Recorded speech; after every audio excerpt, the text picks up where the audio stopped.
Hello everybody. Today I'm going to do an LED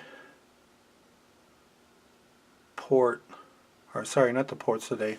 We're going to do the power and the eject button. So we're going to take the eject button and the power button and switch them from their normal green-red.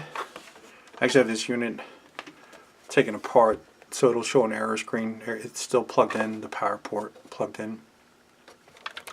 Normally it shows green-red, so position 1 is always green when you turn it on. This one's going to throw errors right away, so it's actually yellowish because it's mixing the LEDs because it's throwing out the error. But we're going to change it so it's blue and then green, so it'll be more of a blue theme, I guess, for the ports and everything when I'm done with this unit. So actually, you just want to be careful when you're plugging that in that you don't touch anything. But I'm going to start with the tools that we need, and then we're going to show the process as far as I do it, and hopefully, you know, it helps somebody. And if someone has any more ideas to contribute and push my process further along or help me refine it, I'm all for that. I don't claim to be the authority on this. I just try things. I just attempt them, and if they work, I refine it, think about it some more, hopefully take feedback from some folks who are like-minded. That's my philosophy. So I actually drew a diagram. It gets flux all over it, but I drew a diagram of the board, the power eject board. I'll zoom in on this and I'll show what I did with that. The tools we need today is just some heavy-duty snips. If you have some thinner ones, it's probably better, or some smaller ones. I'll show you why. I don't. These are the ones that I have. I got to get some fine, like electronics tool set. But then we also have some needle nose pliers with the flat inside there. I know there's rounded needle nose, but these are flat. I need them for bending today. And then I just use my little pry tool as the bent end and the sharp end. Some rosin core 6040. Then I got my soldering iron with the finest tip that I can find. Have it set on low, and then I'm going to utilize the helping hand, not the magnifier today, but I am going to use the alligator clip. Then I also have a setup with a 9-volt battery so I can test the LEDs. I'm actually going to do the bicolor LEDs. I have two sets here. I actually have red and blue, and I have green and blue. This one's actually green and blue. I wrote red and blue on it, but it's green and blue. So I'm actually going to do the green and blue with the green first as the more prominent color. So I'm going to pull these guys out, and these are a common cathode. I think they're like 5-volt, 3-volt or something, 3mm 5-volt, something like that. I'll put the link so you can just see the exact ones that I got. All right, so I'm going to pull 2 of those out. That's what we need for today. I'm going to set my pliers and stuff off to the side. I'll do my diagram here. So there's a picture of the diagram. It's kind of crude, but you can see the LED, when you're looking at it, it has 3 legs of 3 different lengths. So the 3 legs on this one, the longer one is the blue side, the middle is the negative, or you know, these are 2 positive and this is negative, and then this one is the green. I've already tested it, and I'll show you how I tested it. And then when we're looking at the board, this is the up, so the eject would be right here, power would be right here. We're looking at position 1 is right here, the green.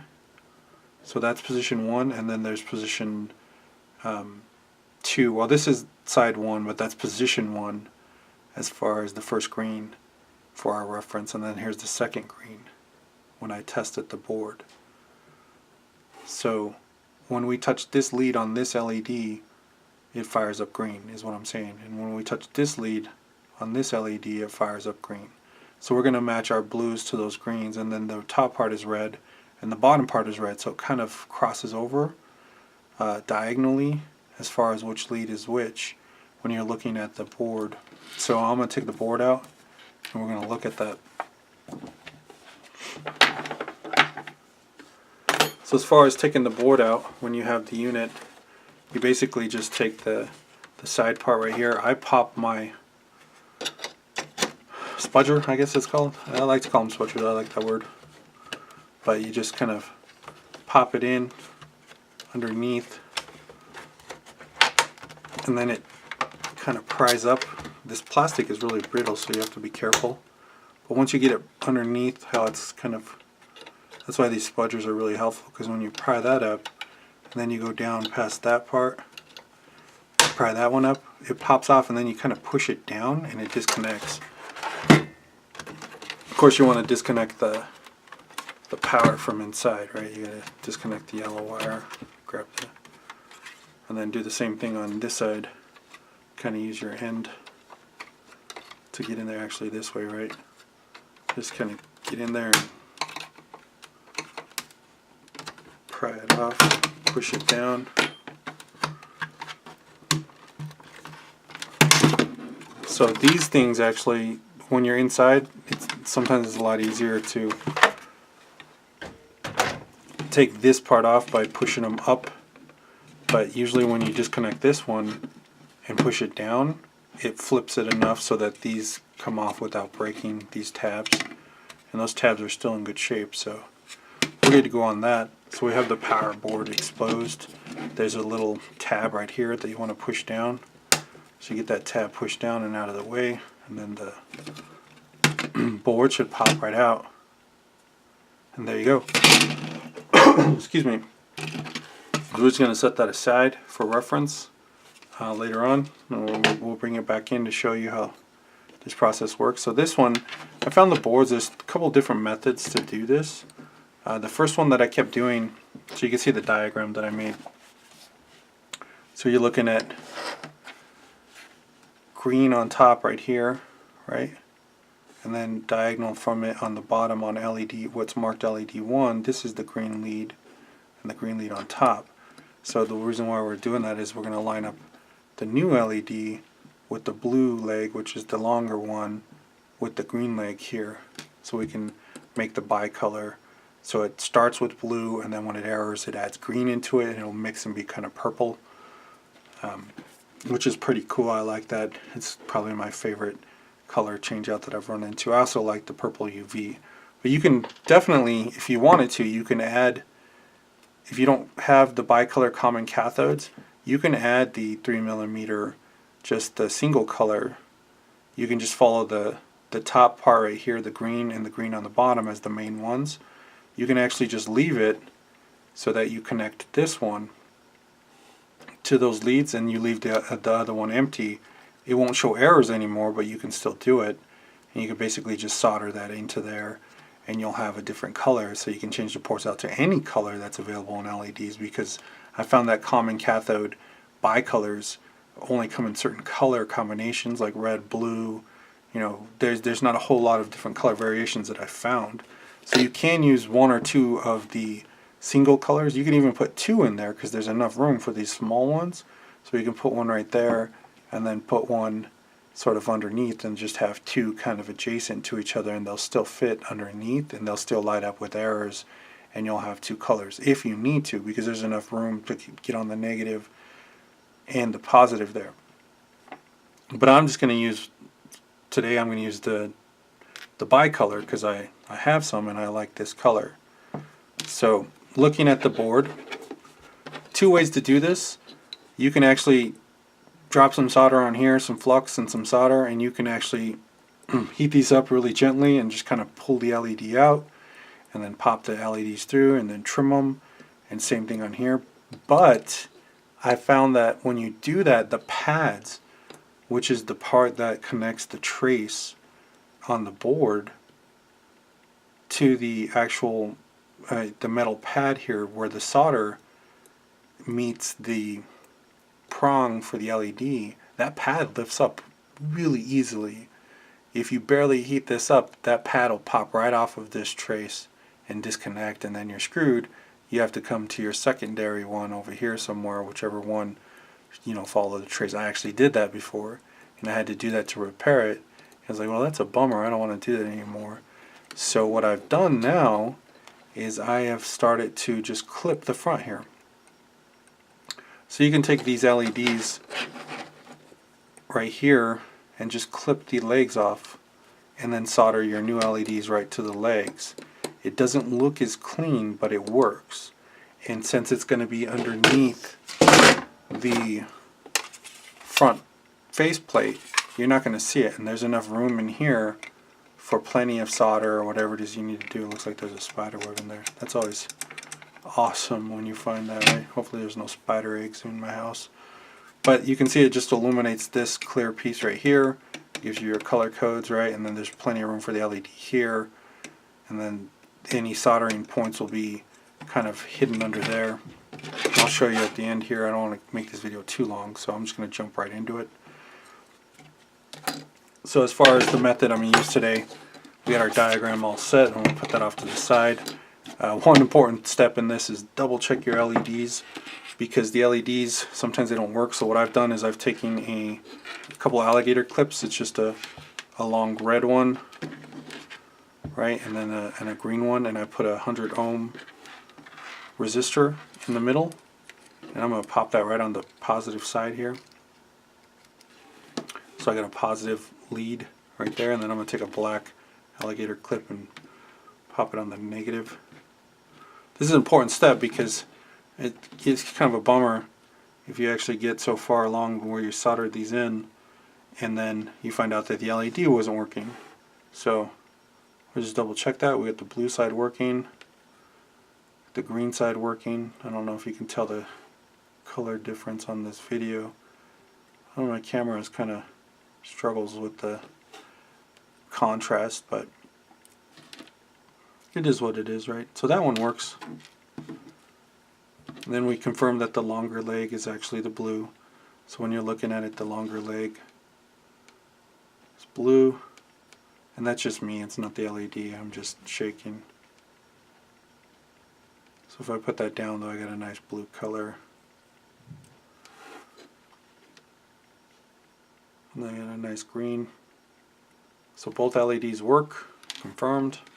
And just so you can see the board, and just to confirm, I've already confirmed it, but just so you can see, I'll pop this on. So you got green, position 1, red, position 2, and then on the bottom here, or the right side, if you're looking at the front, it's red on top, and it's really hard to tell. There's green, red. So that all works. I'm going to put the battery tester aside for now. I'm going to jump right into the process here. So as always, I'm always up for new process or refining processes, and hopefully someone out there will help me if there's some better way to get this done. But for now, it seems like this process works pretty straightforward. It has more success. A higher success rate is what it's all about. Without burning those pads, you don't want to waste boards, because then you'll have more Xboxes than you will actually have boards, right? So this one, these leads are really brittle, so you can gently lift it. Start with the left side here. If you're looking at the top, eject, you can gently lift the LED. You don't want to do it, these prongs here, these leads, probably have at the most 2 bends, so you want to be careful when you're bending them, and then you also want to make sure that you don't pop the solders in the back. But now that I have it away from the board, you can see how it kind of owls off. I need as much of this as I can for now, so I'm going to cut it pretty much straight across there and leave as much of those pins exposed as I can. But that's a nice clean cut. Got those pins exposed. They're nice and straight, and they're secure still, so we're good to go on that. This other one's kind of hard because this gets in the way and you can't really cut it as good. So again, you just kind of pop it up. This one more maybe at like a 45-degree angle, because you can't really get this in there. You can get it kind of at an angle there, and then cut it as close as you can. So that one's pretty clean as well, and it has enough left so we can actually solder to it. We're just going to solder straight to those legs that are left. It's going to look hideous, but it's going to be hidden underneath, so for the purpose of what we're trying to accomplish, which is the color change, it's going to work. And it has a higher, this is all about having a higher success rate, at least for me, because trying to redo the pads here and pulling those through and resoldering those, it puts so much stress on the board that it just fails most of the time for me. So I started doing it this way. So basically now what I'm going to do is I'm going to take my LED, so I know the long side is blue, and I'm just going to line it up here, and I'm going to drop solder right onto it. And there's a, so those legs are up. I mean, you could probably glue the LED in place beforehand, maybe drop a little bit of super glue or something to keep it in there tight. I'm going to use the helping hand to kind of to guide me. But you can see on the LED you have the bulb, and I don't know if my camera has precise enough lens, right, but you can see a band on the LED, maybe with the background, right, blue background. Now you can see the band. So when you're looking at the LED, you can see the bulb and the band. So the band, which is right here, you want to line that up with the hole right here. So this hole, if the band's over the hole, you're good to go. It'll fit perfectly back inside the faceplate. So again, with the, you can use single color or tricolor. I'm using tricolor today. So you can see why I have all these spots on my paper is because I used this flux pen, and I always started off with, you know, tapping it on this paper, and then I use the paper underneath where I'm soldering. So I'm just gonna put a healthy coating of flux on these. I'm just poking the leads here, just kind of wiping flux on them, get them ready. Same thing with my LED on this one. So I'm starting with the left hand side one. So I got my longer prong on top because I know that's, I want blue first. If I want it green first, I can just do it that way, but I want blue first. So my soldering iron's been heating up over here in the background. I have it set to like 1. It's not very hot. And I'm going to pull some solder in to the picture here. I'm actually going to pop this on the helping hand so it doesn't move, because this part's tricky. So I'm going to take some solder, grab a little on the tip of my iron here, and hopefully the flux pulls it where I need it. So I'm just lining this up. You can do top or bottom there. I'm just lining it up so the band is in that hole, and then you can start on the top or the bottom, but then you just grab some solder and then let that flux pull it together. So I started on the bottom. My camera's terrible. I don't know if you can see that, but so I started with the bottom, the flux pulled it together, made a real good connection. So I'm going to jump to the top. The band is still in the hole. I got some solder, got a fine tip right there. And then I just kind of start at the top of the leg that I cut, and then the flux will pull it down to the LED. And then you got to kind of hold it in place because it's so hot that the solder stays very liquid.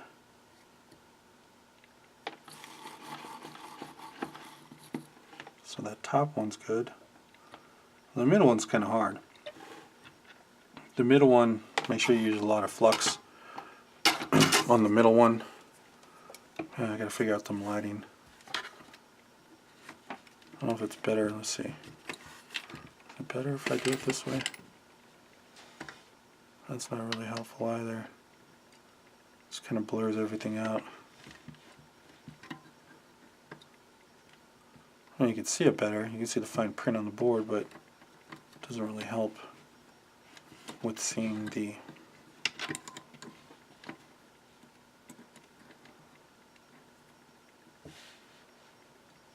solder, right? Nah, it doesn't help as much as it would want it to, so we'll just leave it with this lighting.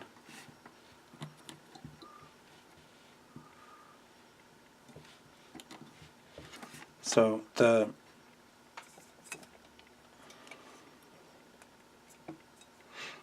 top and the bottom leads took pretty well. I used flux on the pin, I used flux on the LED, and the flux pulled the solder and then joined it.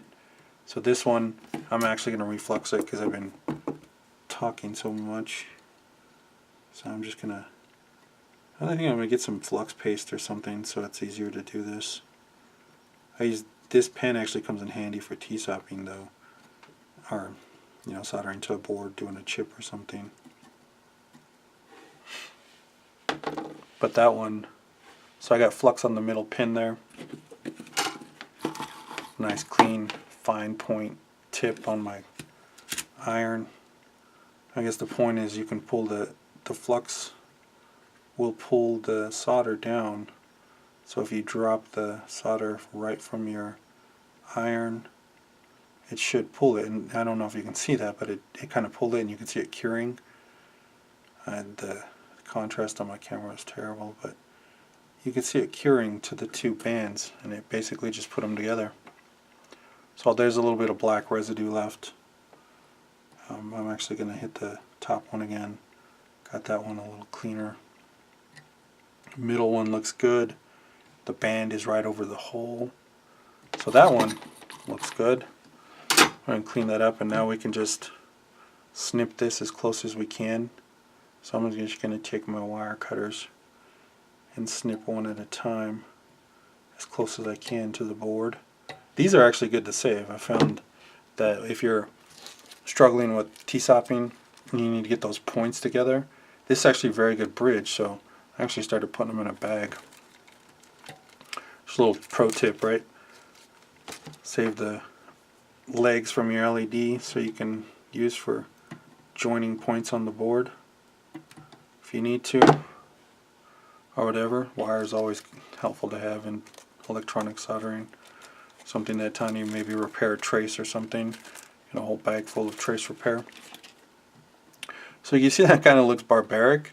It's pointy and messy, but Dremel tool, take that right down, clean it right up. Especially if you're going to put this in a crystal unit, that would actually be exposed to where you can see it.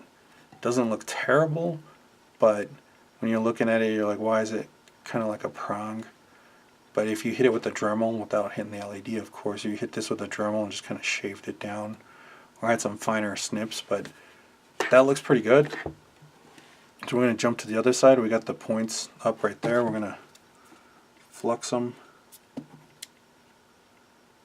Just get some flux, kind of liberal application of flux on these guys. And those are kind of just up at an awkward angle. I didn't really mess with them too much. So this one is going to be the opposite way. So we want the longer lead to be on the bottom on this side. So we can actually, a couple different ways to handle this. And just kind of put a little bend in it. So it kind of sits right there. And then just match the band up. Actually, I'm going to flip this over because I'm right-handed, and I can already see that being a problem.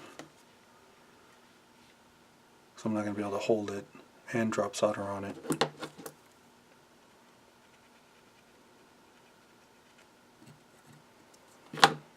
So I got that, I got the longer one, so now I'm looking at it upside down.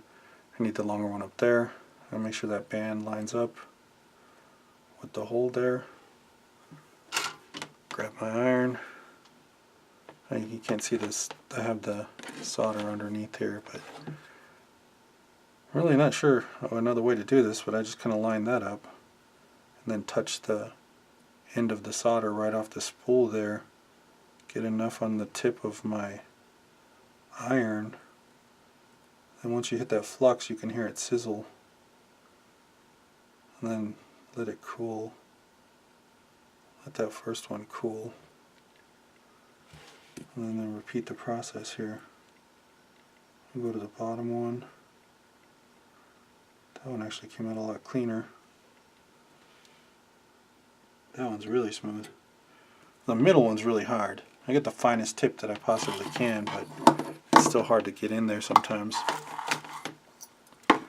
But this one, you just get a little bit of flux on your, well, you get a flux on the tip there, and then you get some solder, and if you have enough flux there, it should join them. That looks like it worked. First try, huh?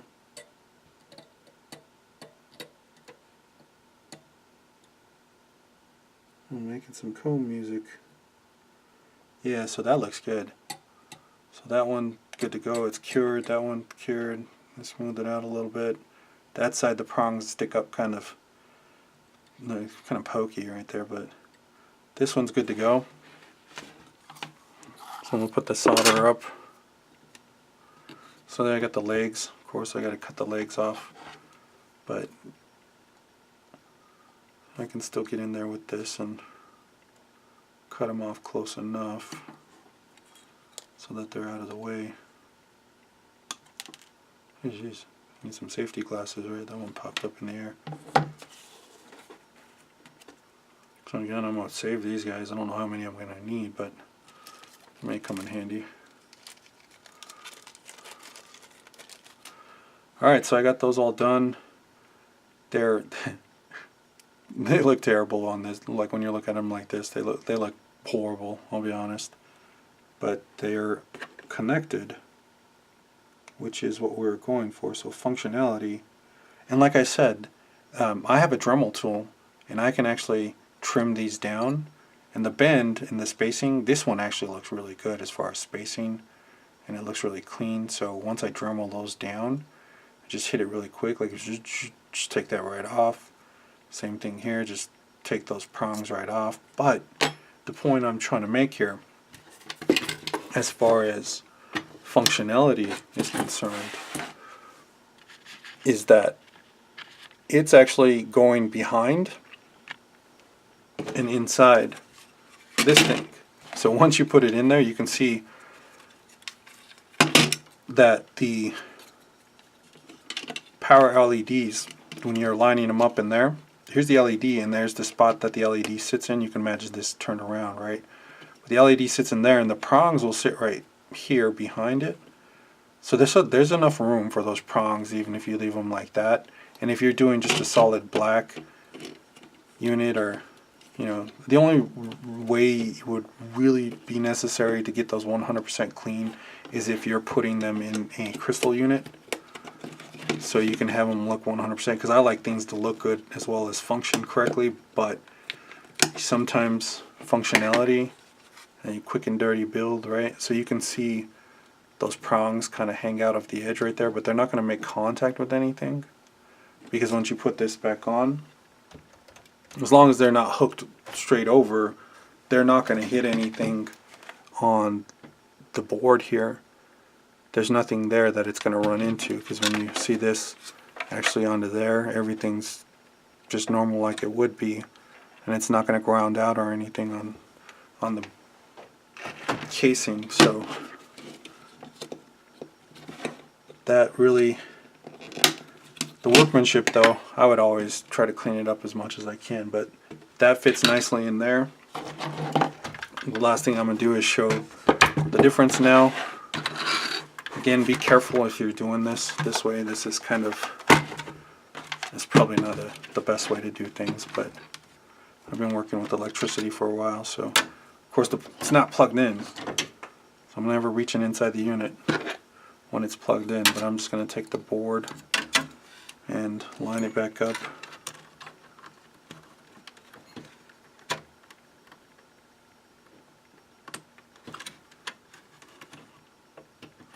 So we can test it. See if hopefully don't go viral for blowing something up here, right? Why would you put it online though? So there we go. This is a Fox link. I can already tell it's loose, right? So it's not touching anything, it's not grounding out to anything. Probably should have done a better job, but now we can just power it on. Oh, that fan sounds horrible. But you can see it's blue first now, which was what we were going for. Oh god, that fan is terrible. I'm going to shut the fan off. You can see the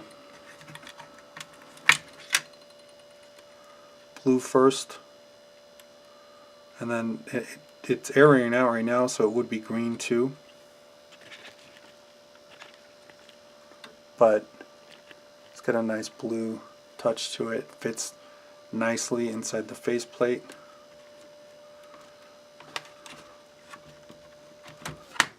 So I guess for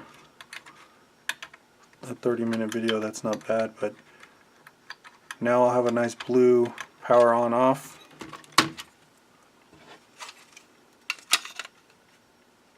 And I can do the matching ports. I'm actually just going to pop it back in so we can take one final look at how it looks on the plate after it's plugged in.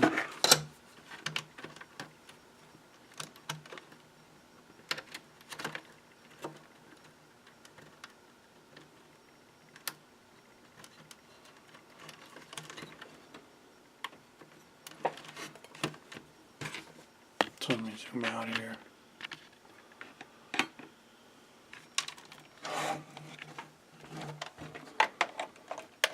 Man, that Fox link, I can feel it's loose already, needs to be resoldered. But so there's the blue ring now. That's pretty awesome. We're going to do the ports the same. So this unit's actually going out to somebody. I'm just going to give them the free upgrade. Hopefully they like that. But you can see now it's got a nice blue ring. It'll turn green when it's airing out. You can switch it back to, if you soft mod it, you can switch it back to green. But that's it for today. That's the quick and dirty power eject button light swap with the snip method. You can see that board. You can see it doesn't ground out to anything. The ends in there are nice and secure, so even though those ends are kind of barbaric sticking out, they're not going to ground out to anything. These are lined up precisely still, so it's good to go. So thanks again for watching. I'm Robot Corn. I appreciate it, and I'm having fun. So let me know what you think and leave some comments, some suggestions of what you want me to try next. I'm always down to try something new, and especially with modding, you know, it's a progressive learning experience. So let me know what you think, and you know, like and subscribe just so I can make more videos, get more suggestions, and thanks. I appreciate it.